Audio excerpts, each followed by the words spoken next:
Welcome to science class. Today we are going to begin learning about soil, which is arguably our most important resource after air and water. We will also be learning about agriculture in an upcoming video. The invention of agriculture was in many ways a prerequisite to civilization itself, so we just have to talk about it. We used to be at the mercy of the planet when it comes to agriculture and how much food we could produce. But in the modern world, the planet is at the mercy of us. Agricultural practices have significant environmental effects, perhaps more so than any other human practice. Advancements in agriculture are the number one reason why populations have exploded in the last 100 years. Yes, we live longer lives, but doubling life expectancy doesn't make populations increase, because the vast majority of humans stop having children before they've even lived half their life. The population is 4.5 times greater than it was 100 years ago, and we can credit food for that more than medicine. In fact, as countries become wealthier and healthier, their people start having fewer children. But that's mostly for another video. Today we're going to focus almost exclusively on what soil is. Like the way I tried to show you that there's more to rocks than just rocks, there's more to soil than just dirt. The stuff is practically alive. Let's get started.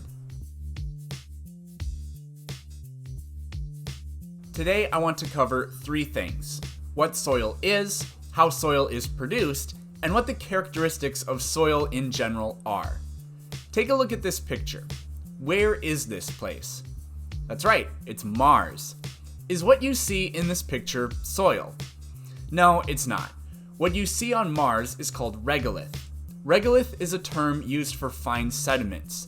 Now, it's true that most of what soil is regolith, but you can't grow anything on Mars.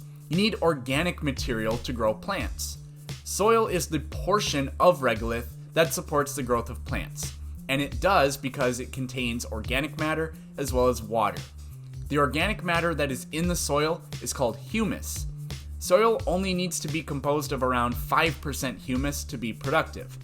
In nature, death and decay is always occurring.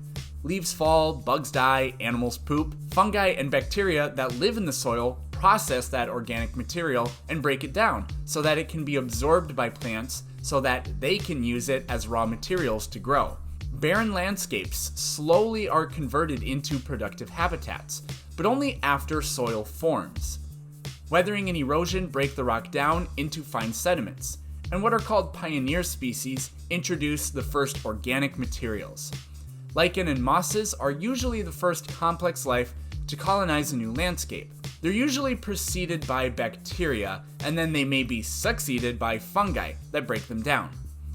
Over very long periods of time, eventually enough organic material builds up, and stray seeds from grasses or trees take root. Life begins to become more dense, and the soil keeps building, and the ecosystem starts to become more complex. So the processes of weathering and erosion build the bulk of soil, the regolith. But it's not yet soil unless there is organic material present, and life, death, and decomposition produce the organic materials. You also need water for your soil to grow any plants. If we were to go to an area on Earth where there is no soil, such as a desert, what you would notice is it's not just that there is little to no life, but the ground is different. If you dug into the earth, you would find that the structure of the ground as you dig through is wildly different from the ground where there is soil. There are 3 main characteristics in soil that you don't necessarily find in places where there isn't soil. Those characteristics are composition, texture, and structure. Soil needs to have 4 components: regolith, humus, water, and air. Composition tells us what type of regolith the soil contains, which is important because different types of regolith are better at growing plants than others. We will discuss that in more detail in the next video. Composition also tells us whether or not there is organic matter, whether or not there is water, and how much of it, and how light and fluffy the soil is. Compacted soils are not productive. Texture refers to the different sizes of mineral fragments contained within the soil. If you look at this random scoop of sediment, you might think that all the sediments are the same size, but that's a mistake. You can see that once it is separated, there are several varying levels of sediment sizes, and they're not all in equal proportions either.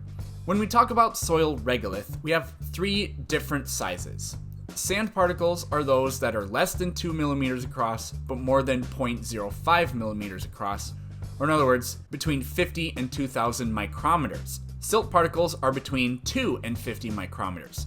Clay particles are smaller than 2 micrometers across, which is extremely small. That's smaller even than your red blood cells.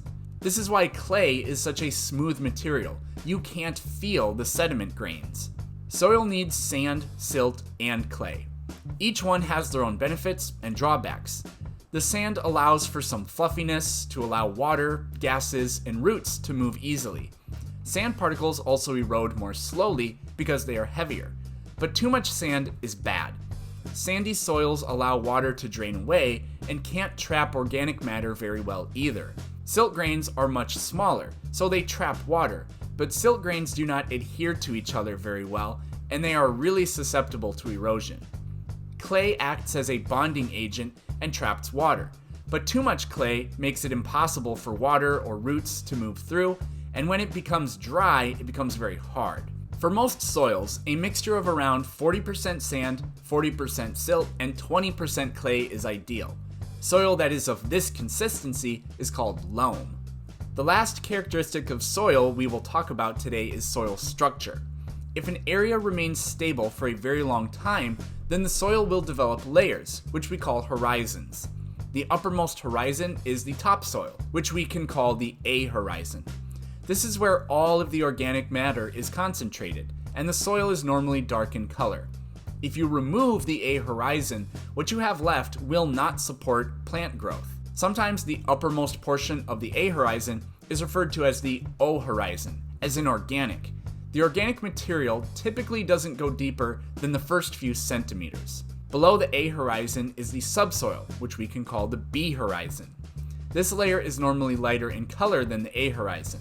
This lighter color is due to clay particles, which get washed down from the A horizon. Remember, clay particles are microscopic, so they tend to migrate down as water drains through the soil. But eventually, clay particles collect, maybe a meter or 2 down. Finally, there is the C horizon. The C horizon doesn't represent soil at all. It's closer to gravel. The C horizon sits on top of the bedrock which produced the regolith that makes up the soil. This bedrock can be called parent material. With all of that being said, every environment is different. The kind of soil that forms in temperate climates is very different from soil that forms in dry climates, which in turn is different from the soil that forms in tropical climates. In general, there are 3 types of soils: pedicle, pedicle, and laterite. Pedicle soils form in temperate climates that receive at least 60 centimeters of precipitation a year.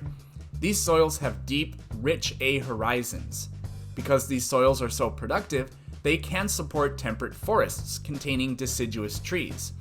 Because of the generous amounts of water, pedicle soils tend to be high in iron oxide and aluminum clays, which can tint the soil red. Oftentimes, the parent material is granite. Pedicle soils form in drier climates. Most of the western half of the United States is a mixture of different pedicle soils. Because there is much less precipitation, these soils contain much less clay and thin A horizons because there's less growth and therefore less organic matter. They have less clay particles because clay particles can only be created by the dissolving power of water. Clay particles are just too small to be made by mechanical processes. Pedicle soils can produce grasslands, like the prairies of the Dakotas, or shrubland, like in Wyoming and Idaho, or sparse patches of vegetation, like in the Four Corner states. Forests even grow in pedicle soils, but the trees there are conifers, evergreens, which are much more tolerant to the lower levels of precipitation. The parent material of pedicle soils are often sedimentary rocks like sandstone, limestone, and shale. Then there is laterite soil. This is the soil that forms in tropical areas where rain is ubiquitous. Because of the constant rain, any water-soluble nutrients are washed away.